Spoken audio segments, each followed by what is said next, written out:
اب آپ دیکھیں ایک واقعہ سناتا ہوں، آپ ذرا سن لیں۔ موطا امام محمد میں ہے کہ ام المومنین حضرت عائشہ رضی اللہ تعالیٰ عنہ بہت زیادہ بیمار ہوئی،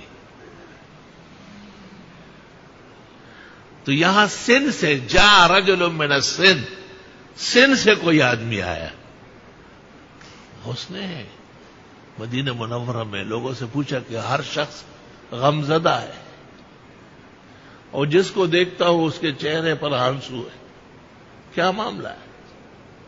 انہوں نے کہا ام المومنین بہت زیادہ بیمار ہے، اٹھنے بیٹھنے کی نہیں ہے، صاحب فراش ہے، مستقل لیٹی ہوئی، پیغمبر کی عزت و ناموس ہے، آخری سہارا ہے مسلمانوں کا۔ اس نے اپنے علم کے ذریعے کچھ کوشش کی اور پھر فرمایا کہ ام المومنین پر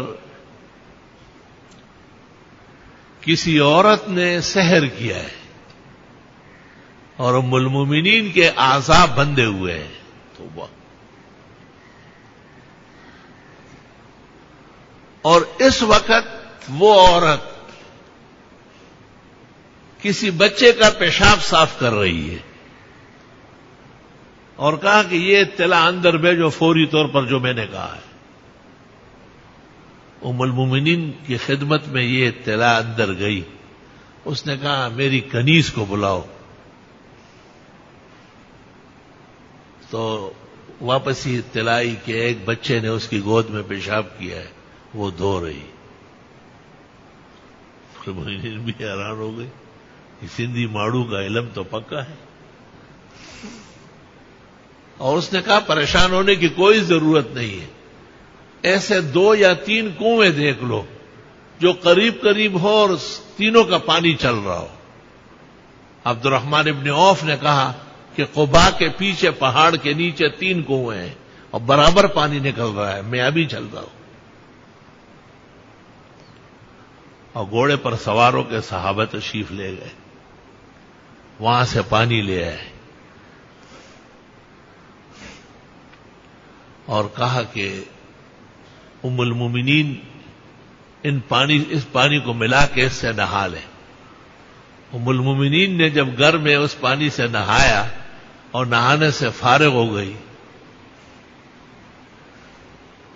تو ان کو ایسا محسوس ہوا جیسے کبھی بیمار ہوئی ہی نہیں تھی۔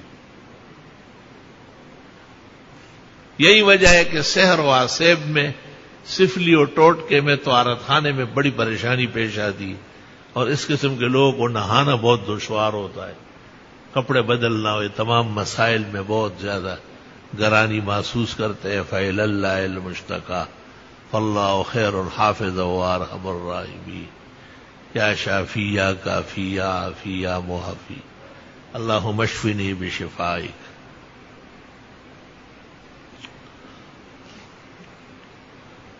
اس سے پتہ چلتا ہے کہ ضرر اور نقصانات تو سحر و آسیب اور سفلی کے ذریعے بھی ہوتے ہیں۔ ہاں، ام المومنین نے اس سے پوچھا کنیز سے کہ تم نے ایسا کیوں کیا ہے؟ میں تمہیں اتنا اچھا رکھتی ہوں، احسانات کرتی ہوں۔ اس نے کہا آپ نے مجھے کہا ہے کہ میرے مرنے کے بعد آپ آزاد ہیں، لیکن آپ مری نہیں رہی، تو میں نے بڑی مشکل سے ایسا جادوگر ڈھونڈا جس نے مجھے ایسے تعویذ اور گنڈے لکھ کے دیے جس سے آپ کا انتقال ہو جائے، لیکن اللہ تعالیٰ کو منظور نہیں تھا اور آپ بچ گئی۔ تو آپ نے عبداللہ ابن زبیر کو بلایا، ان کے بھانجے بہت زبردست، اور ان سے کہا اس کو ایسی سخت مشقت میں ڈالو، کس نے میرے احسانات کا مجھے کیا بدلہ دیا۔ کہتے ہیں اکثر یہ خادم وادم جو ہوتے ہیں، قریبی لوگ، گھر کے لوگ، یہی مبتلا ہوتے ہیں، ان کے ذریعے بہت آسان ہوتا ہے۔